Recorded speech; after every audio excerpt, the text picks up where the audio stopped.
How y'all doing? Everybody good? Yeah! Alright, sweet. I am not. I've been freaking out about getting older, because sometimes you haven't changed, you know? You're the same as you've always been, but your friends around you, it's like your peers doing grown shit that makes you realize you're getting older. Like, my buddy bought a house, and I had to be like, hey, we don't do that, alright? My friends had a baby. They were so excited. They were the first in the friend group to have a baby, but they were so excited that they sent me a picture of them in the delivery room with the dad cutting the cord. And I was immediately upset. Like, in my head, I was like, why do we even let him do that? Think about it. This dude is cutting the finish line tape on a race he didn't run. This is wild. For all the labor, he was just standing there, and then last second, he's like, I helped. It's like, it's not the same at all. She's been screaming for hours. At the very end, he's like, me too, girl. Shit, we did it, all right? No, I'm terrified of having kids, because kids are creepy. You know kids creepy? Nobody teach them how to be creepy, and they're still creepy. Which means it's an A, you know? Anybody here who's babysat a 5 or 6 year old has had that kid under the right lighting, look at you, but do this. Like, who is this for? Who taught them this? They'll just stand at the end of a hallway and talk to you at the Shine, be like, hi. Kids whisper at night. Have you heard that? You can't get a kid to whisper during the day. And then at night they're like, I had a bad dream. Get out of my face. Get out of my face. Get out of my face right now. Don't touch me, all right? It's creepy as hell. I'm terrified to be a dad, because I'm a dad, I'll be tired. Being a dad makes you tired. I'll be damned if I tuck my child in. I go to my room to rest my head on the pillow to get some Christian sleep. Only to be woken up in the middle of the night. There's a monster under my... I'm hitting them immediately, all right? I'm waking up swinging. This is the only situation where I feel like you gotta hit your kids because it's self-defense, okay? You're not gonna roll up on me in my sleep doing hard S's like that, you know? Just in my face in the middle of the night. I couldn't sleep. You're about to sleep forever, I promise you. Get away from me. Don't touch me. It's terrifying. I've been very excited. Very, very excited for October 24th. Just not able to wait. Sleepless nights. Getting ready for October 24th. If you don't know, October 24th is when Britney Spears' book comes out. My man. Like, this is the thing. This is the thing. I'm fascinated. I wasn't even like a big Free Britney person. I'm not into pop stars that much or anything. But Britney Spears is one of the most mistreated celebrities that we have in modern times, all right? And there's a lot of people, if you do them wrong, they try to get back at you immediately, right? You do them wrong, they key a car. They go on Instagram Live talking about, oh, you know. She didn't do that. She said, you know what? I'm gonna wait. I'm gonna wait like 2 decades. And then one random day in October, I'm gonna dance with knives. I'm gonna write a book. And wow, yeah, amazing. Apparently, so there's a lot of revelations in the book, but one of them that really shook me was that she had a wild fling with Colin Farrell, right? And it was after her and Justin broke up and everything, and I can't remember exactly how she described it, but the words used in the book was like the fling was nothing less than just a sexual brawl. Those were her words. I've never had sex so good somebody wrote about it. You know what I mean? And the fact that she was like, we were just at each other all the time. It was just, the passion was like a street fight. I was like, God damn, gotta step my game up. I love doing comedy because I love making people laugh. When you laugh, you're letting yourself be yourself, you know? When you're genuinely laughing, you're not thinking about anything, you're not feeling pain, you're just enjoying yourself, you know? And I also love doing comedy because I'll say the thing that we all think, but you're not supposed to say. You know what I mean? Like, y'all won't say it, because y'all are good people. In fact, after I'm done, you might leave and be like, I would have never said that. And you're right, that's why I say it. It's like my job to say it. I'll give you an example right now. I hope everybody that I love dies in the order I love them. That would be incredible. That would truly be fire. Don't act like y'all have rankings. Don't do that. There's a couple, you know. I got a family member, she loved to call me to tell me who died. That's all she would call me. And she doesn't care. As soon as she knows, I know. She'll call me in the middle of my workday. It'll be 1:59 on a Wednesday. Can't wait. Calls me up. Are you sitting down? Are you sitting down always means dead, by the way. That's not, you're not being mysterious. I'm not like, well, what? Like, no, it always means dead. No one's ever like, are you sitting down because you just won the lottery? It's not happening. You know? Are you sitting down? And so I'm like, just tell me who it is. And she's like, your cousin Willie.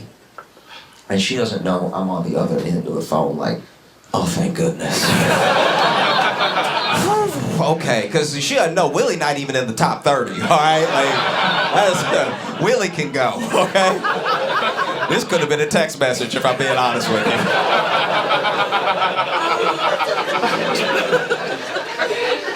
And you know what? That's the other thing too. Willie wasn't even dead. Right? I know, for nothing. Willie wasn't even dead. Basically, Willie was at her house, and he ate a bunch of the, grown man, by the way, ate a bunch of the melatonin gummies thinking they were regular gummies. So he's snacking on these gummies while he watched an NBA draft and put himself 86 gummies deep into a coma. This man was chumping and chumping and then had the nap of a lifetime. That's why I don't like Willie to begin with. He's a knucklehead. You know what I mean? Like, he's one of the dumbest people I ever met. I had never wanted to necessarily get into martial arts. When I was a little kid, I was hoping I would grow enough to be a big enough man that nobody would mess with me. You know what I mean? Like, when I was little, I was like, there's still time. I'm gonna eat my greens, and I'm gonna keep going. So it works for Popeye, it'll work for me, you know. And then at 19, I was like, yep, I am done cooking. I need to come up with a plan or something, because right now, I'm very movable, okay? This is unacceptable. And so I started doing Jiu-jitsu. And if you don't know what Jiu-jitsu is, it's a martial art, and it's also the only time straight men are allowed to hug. And I started doing Jiu-jitsu, and there was a kid, okay, so I'm a white belt, right? After 2 years, I'm still a white belt, so I'm not good. I'm actually pretty bad. And then they always have me roll is the sparring, they always have me roll with this kid, and he's 15, but he weirdly strong. I don't like it. It's like, cause you could, he looked 15, but then he get a hold of you like, oh my God, like it's terrifying. He's strong as hell, and he's a blue belt, and he should be higher. That's unacceptable. I feel like they gaslight me keeping him blue, because he doing high level stuff to me. It doesn't feel right. You know what I mean? Like there's a very thin line in jiu-jitsu from getting submitted and getting fucked. Like it's really bad. And so I had to quit doing jiu-jitsu because last time, okay, so this is the last lesson that I did, right? So they were teaching us a drill, and then they had us just roll with each other, right? And he got a hold of me quick, because like I said, he's strong, so he grabbed me. I was like, ah, you know, and then he had put me, so imagine that the wall is the ground, okay? So he's on top of me, and then he had moved me. He like, I'm not a flexible person, but he had pushed me to where I'm like, this is the base of what's happening, and he's on top of me. And so now I'm trying to push him off, but like, this is not a great position to be in. So then I'm over here just like, I'm not getting any track, like I can't get him off because he's strong, and and then finally there was this moment, and we've all had this moment where it's loud somewhere, and then it gets quiet just in time for you to get embarrassed. You know what I'm talking about? You ever been at a club and then it's just in between songs, it's quiet for a second and everybody hears you go, my tampon! Like that's basically what happened. So I'm over here fighting for my life, right? I'm just like over non-stop. And then out of nowhere I'm like, and like,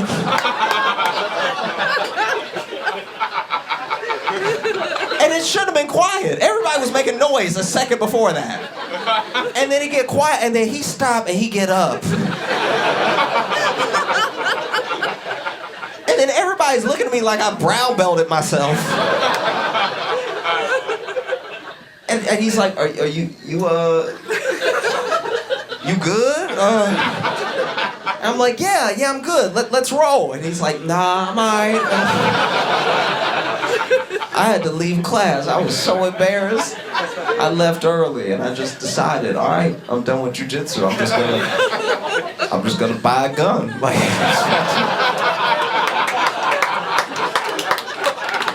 anybody want to press with me, they catch his lead. Yeah. We have it happening again.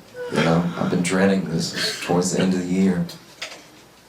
Next year, in 2024, we unfortunately have another presidential election. Why are we still doing this? We've proven the president can basically be dead and we will still function like normal. I don't know why we're still putting up this charade. I don't know about him. Like, what are you doing? I was talking to my friend about it because I've been dreading it so much. And my friend said something interesting. He said, you can tell who's gonna win by who has the most mockable voice. Right? So like Barack Obama had a more mockable voice than John McCain. Trump had a more mockable voice than Hillary. But then it falls apart. Because I don't think Biden has a more mockable voice than Trump. Trump's like an actual character. You know what I mean? I have a different metric. I think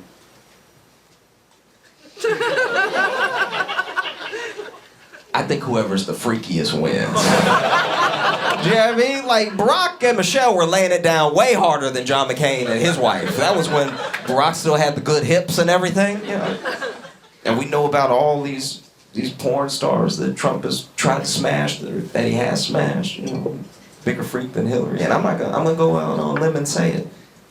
I think Biden is a bigger freak than Trump. I do. Remember when he started running and was smelling the back of everybody's necks? Remember that? We had to beg him to stop. We were like, Joe, nobody does this. This is insane. Y'all remember what I'm talking about. He would just be up on somebody like...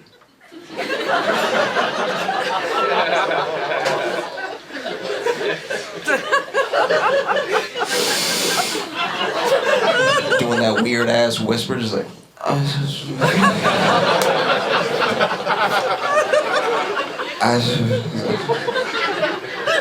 That's some good neck meat you got.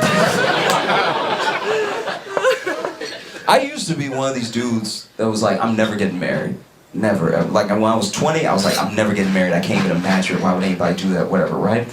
And then I worked at a bar when I was 20. And so a lot of the people that came to the bar and a lot of people that I worked with were older than me. But now that I'm older, they're middle-aged, right? So I see what happens when you keep that attitude of like, I'm just never getting married. No, not me, bachelor for life. I've seen it now, and it's not good. It's actually pretty bad. You know, we need to work on interpersonal skills, love each other, find somebody, and make it work, because this is rough out here. They're not doing well. Because this is the thing. No matter who you are, when you get married, marriage is you having a life partner, you know what I mean? It's you having someone that can look at you as you get older and be like, hey, that's weird. Don't do that outside the house. Don't embarrass me in front of other people, because they know we're together, all right? But if you don't have that, if you're not married and you don't have that, you just keep going through life and you get weirder and you think it's normal because you with you all day.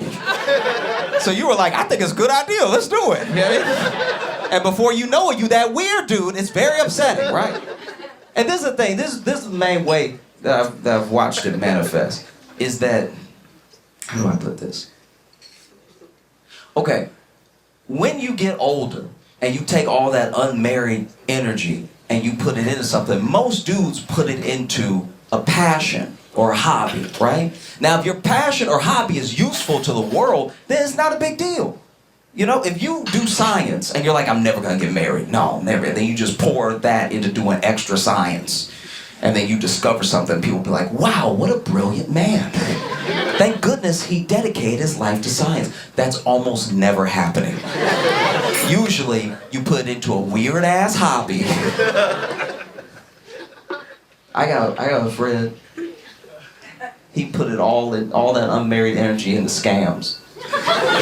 That's all he does is scams now. And he be telling me about the scam. Okay, for all the fellas in here, do you know when you get the DM from the Instagram model with no followers and she needs money?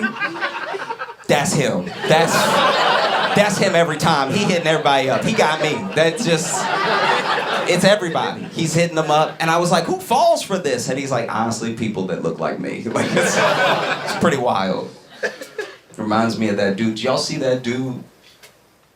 That dude that they caught, he had been faking heart attacks at all the restaurants. Oh, yeah. Okay, if you didn't see the story, basically this dude who looks like a walking heart attack was going to restaurants and faking heart attacks to get out of paying the bill. And he got off at like 19 different restaurants. They were just so thankful he didn't die in their booth that they were like, I guess you can just go. Just please leave. Don't die here, right? And then he finally got caught, and I feel like he got caught because that 20th restaurant was probably a Waffle House. probably his server would be like, you ain't dying without tipping me. Get your ass up. Get your ass up. Or even worse, they tried to help him. Some big cook comes out of the kitchen like, let me give him mouth to mouth.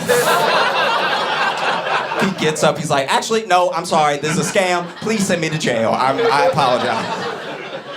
But that's what happens. You put all that energy into something that's not productive. It makes you weirder. Taking all that unmarried energy, you know.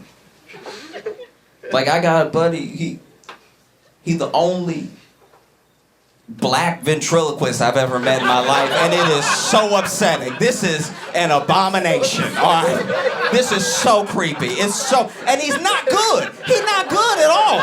We can all see him talking. We all see it. And then he making the doll move, but he can't stop looking at the doll too, so he's like, what's up, my boy? Like, it's jarring. And honestly, also, real quick, I do owe white people an apology because I'd always made fun of my white friends who were scared of dolls and thought they were too creepy and freaky and everything.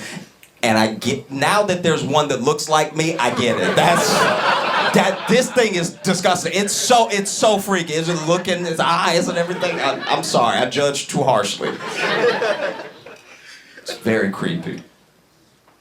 But it's not just the dudes. A lot of the women that I know, middle-aged, you know, I ain't never getting married. And now, they all do one thing. They have different lives, different passions, careers, but they all do one thing. They be hugging me way too long. They be doing these long-ass hugs, and they moan the whole hug. Y'all ever had one of those church hugs? You know what I'm talking about? Like, sugar.